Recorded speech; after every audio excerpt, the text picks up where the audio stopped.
अभिषेक भाई, इमेजिन करो कि अपन दोनों वापस से पुराने टाइम पे चले गए हैं। आप 13 साल के हो, मैं 8 साल का हूं, या फिर उल्टा कर लेते हैं, मैं 13 साल का हूँ, आप 8 साल के हो। अपन दोनों घर से थोड़े बहुत पैसे लेके 10-20 रुपए लेके अपन कहीं ना कहीं चीज डिस्कवर करते हैं। कोई चीज होती है गेम पार्लर नाम की, और अपन वहां जाते हैं। वहां पे अपन PS2 देखते हैं और उसमें बहुत सारे गेम्स रहते हैं, San Andreas, Resident Evil 2, Taken 3 और पता नहीं क्या क्या। एट द टाइम अपन गेम को बहुत अच्छे से एंजॉय कर रहे हैं, अपनी एज आसपास ही अपन बढ़िया गेम वगैरह खेल रहे हैं। पर लिमिट होती है, 1 घंटे ही खेल सकते हैं, इससे ऊपर तो फिर और पैसे देने पड़ेंगे। अब घर से भी अपन लिमिटेड पैसे मांग के लाएं तो कहाँ से ज्यादा करते जाएं स्पेंड, ठीक है। एट द सेम टाइम एक बच्चा आता है, अपनी एज के आसपास का है वो, और वो अपन से कहता है कि मेरे दोस्त के पास एक ऐसा कंप्यूटर है जो जो इस PS से बहुत ज्यादा पावरफुल है गेम रेंडर करने के पर्सपेक्टिव में। तो वो अपने को ऑफर करता है कि मैं अकेला वहां चला था, तुम लोग मेरे साथ चल चलो। और अपन लोग खुश हो जाते हैं कि यार फ्री में गेम खेलने को मिलेगा तो क्यों ना चले वहाँ पे। अपन लोग जाते भी हैं। अपन जब वहाँ पे जाते हैं तो एक बहुत बड़ा अपार्टमेंट रहता है। उस अपार्टमेंट के अपन 9th फ्लोर पे जाते हैं, ठीक है। 9th फ्लोर में अपने को प्रॉमिस किया जाता है कि वहाँ पे एक बड़ा सा अच्छा सा कंप्यूटर होगा, वहाँ पे बहुत सारे गेम्स होंगे, अपन एंजॉय करेंगे। पर जब अपन उस रूम में जाते हैं तो वहाँ पे ऐसा कुछ नहीं रहता, बल्कि वहाँ पे एक आदमी खड़ा रहता है जो कि होगा 30 के आसपास का, और पूरा रूम डार्क रहता है। And somehow that guy assault us, अपन तीनों को। This is the story of a pedophile called Mr. Swear. इससे ना अभिषेक में मेरे को एक मेमोरी याद आती है अपने बचपन की। तो अपने घर के सामने जहाँ पे मैं रहता हूँ ना, उसके घर के सामने एक बंदा रहता है जो उस टाइम 20s के आसपास का होगा। और हम लोग थे, मैं और मेरे कुछ फ्रेंड्स, मेरा भाई भी था, हम लोग थे समथिंग 9-10 के आसपास के। तो वो हम सभी को ले जाता है अवे फ्रॉम द कॉलोनी, जहाँ पे जिस कॉलोनी में हम रहते हैं ना, वहाँ से बहुत दूर ले गया। और वहाँ पे ज्यादातर खेत ही खेत है। तब हमारे साथ बैठता है, बीचों बीच वो बैठता है, आसपास हमको सबको खड़ा रखता है और पूछता करता है हमसे एक स्पेसिफिक जेंडर को स्पेसिफाई करके कि तुमने ऐसा कुछ किया है क्या, वो किया है क्या, ये किया है क्या। उसके बाद ना वो कुछ बड़ा अजीब सा करता है। वो मेरे भाई को बोलता है कि इधर आ, और उसके प्राइवेट पे टच करता है और टच करके कुछ कमेंट करता है। उसके बाद वो मुझसे कहता है कि तू इधर आ और तू अपना प्राइवेट दिखा। जब जैसे मैंने और उसके बारे में पता किया, सुना करा, तो उसकी ना बहुत बेकार सी हिस्ट्री रही है। वो क्या करता था, अपने जो मेरी एज के बच्चे थे, 8-9 साल की एज के बच्चे, वो अपने घर में बुलाता था, वो दिखाता था कि देखो ऐसे मास्टरबेट करते हैं। और एक और चीज, जब मैं अपनी स्कूल में था ना, तो वहाँ पे एक लड़की थी, उस लड़की का नाम अपन रख देते हैं वी, ठीक है, वी से उसका नाम था। और वो लोग ना शिफ्ट हुए थे नए नए अपने यहाँ पे टाउन पे। अब उसका बड़ा भाई ना उसको सेक्सुअली असॉल्ट करता था। कि जब मैं 13 साल का था, ये मेरे स्कूल टाइम की बात है, 7th क्लास में था। तो मेरा दोस्त था, एक हम लोग कंपटीशन करते थे पढ़ाई वढ़ाई में, कैसा है, कौन स्कोर कर रहा नहीं कर रहा। पर एक दिन क्या हुआ, जब हम लोग हैंड वॉश करके आ रहे थे लंच के लिए, तो उसने अचानक मेरा प्राइवेट टच किया।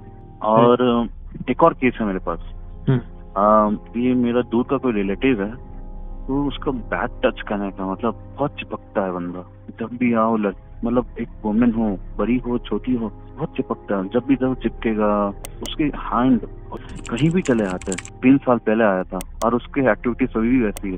उसके बच्चे भी है, दोनों अभी वर्क करते, जॉब करते हैं। ये आदमी अपने वाइफ को एक समय पे मारता, बात करने जाओ तो इतना मीठा बनता है, इतना अच्छा बनता है कि क्या ही बोले। According to India Times, 90% Indian childrens ऐसे हैं जिन्होंने अप्रोप्रिएट टच और बैड टच एक्सपीरियंस किया, जिसके बारे में आपने बात करी। और इन 90% में से 11% बच्चे ऐसे हैं जिनके साथ सेक्सुअल ऑफेंस और सेक्सुअल टच हुआ है। अपन अपनी पुरानी स्टोरी कंटिन्यू करते हैं, जो कि जर्मनी में होती है 2004 में। अब वहाँ की जो जर्मन पुलिस है, उनको एक स्टोरेज बैगेज होते हैं ना, ऐसे बोली लगती है इनकी, कौन सा, जितने भी एयरपोर्ट वगैरह पे सामान मिलते हैं, कोई व्यक्ति वो व्यक्ति मर गया, ठीक है, उसका सामान बहुत सारा बचा है, तो ये लोग उसको ऑक्शन पे डाल देते हैं। और जो ऑक्शन नहीं होता उसको गवर्नमेंट रख लेती है। तो ऐसी एक स्टोरेज यूनिट रहता है जो ऑक्शन नहीं होता, और पुलिस उसको इन्वेस्टिगेट करती है। तो वहां पे उनको एक हार्ड ड्राइव मिलती है। जब वो उस हार्ड ड्राइव को प्लग करते हैं अपने कंप्यूटर में इन्वेस्ट करने के लिए, तो उसमें बहुत सारी फोटोज मिलती हैं उनको, जैसे बहुत प्यारी प्यारी सीनरीज होती हैं, फुट की फोटो होती है। और इन्हीं फोटो के बीच में कुछ बहुत अजीब सी फोटो होती है, जहाँ पे एक आदमी जो अपने 30s में है, वो सेक्सुअली असॉल्ट कर रहा है उन बच्चों को। पर उस आदमी ने अपना जो चेहरा है ना, उसको इस तरीके से उस पर एक फिल्टर लगा रखा है, स्वर्ल फिल्टर। वो मतलब वो कहीं ना कहीं अथॉरिटीज को चैलेंज कर रहा था कि तुम मेरी आइडेंटिटी निकाल के दिखाओ, मैं तो ऐसे गंदे काम कर रहा हूँ, पर तुम मेरी आइडेंटिटी निकाल के दिखाओ। अब जैसे ये न्यूज मिलती है ना, रशियन पुलिस एक्टिव हो जाती है और वो हर तरीके से इन्वेस्टिगेट करते हैं इस केस के बारे में, क्योंकि उनको पता है कि ये जो उनका कल्प्रिट है, ये अभी एट प्रेजेंट भी क्राइम कर रहा होगा, एट प्रेजेंट भी वो विक्टिम्स बना रहा होगा लोगों को अपना। तो वो लोग उस फोटो को देख, जो जर्मन पुलिस रहती है ना, उस फोटो को देख के नाम देती है मिस्टर स्वर्ल, क्योंकि जो उसका पैटर्न रहता है अपना चेहरा छुपाने का, वो एक स्वर्ल की तरह रहता है।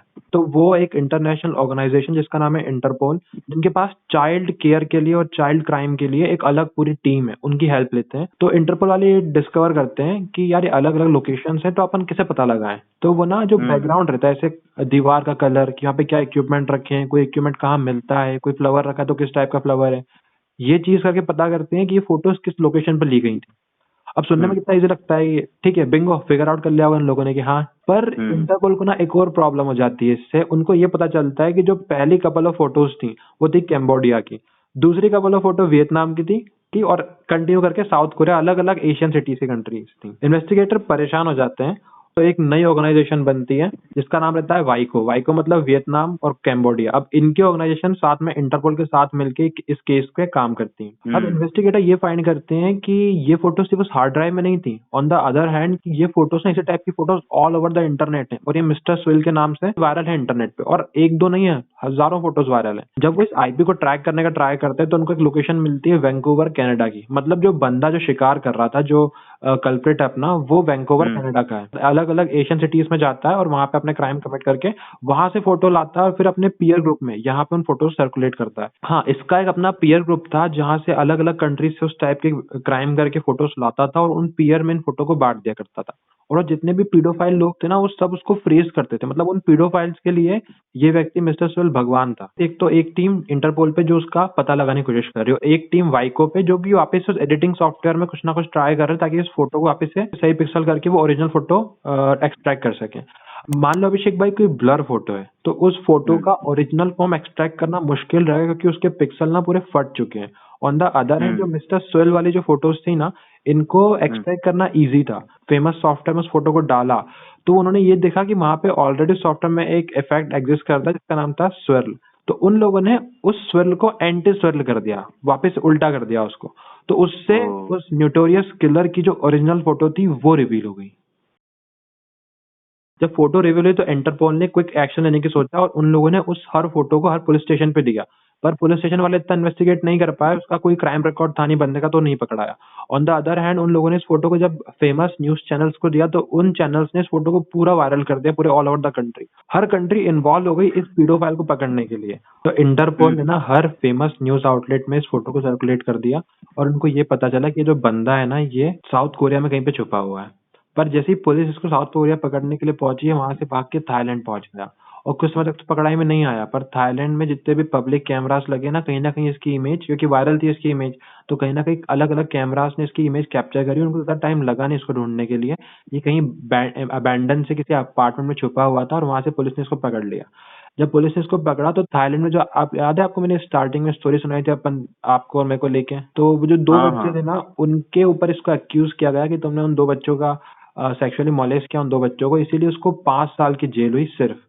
अब प्रॉब्लम ये है कि बस एक ही एक्यूज था थाईलैंड के लिए, तो थाईलैंड ने उसको 5 साल की सजा दे दी। उसके बाद उसको कनाडा का प्लान था कि हम कनाडा इसको वापस लाएंगे, उसके बाद कनाडा में इसको अलग से सजा देंगे। जब वो कनाडा वापस आया तो कैनेडियन गवर्नमेंट ने एक फैसला किया कि अपन इसको इस बार माफ कर देते हैं, देखते हैं, इसको सुधरने का मौका देते हैं।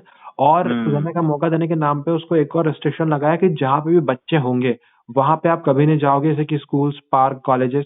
इसके अलावा आप कोई भी इंटरनेट एक्सेसिबल डिवाइस जैसे कि फोन, स्मार्टफोन, इस टाइप का कोई भी डिवाइस यूज कभी नहीं करोगे, ना ही कंप्यूटर। उसके बाद भी रिपोर्ट आई कि उसके एक फ्रेंड ने उसको बताया कि अगर तुम इस टाइप की फोटोज को डार्क वेब पर डालोगे तो वहां तुम्हें ट्रेस करना इम्पॉसिबल होगा।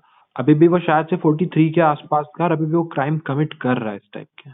That's it.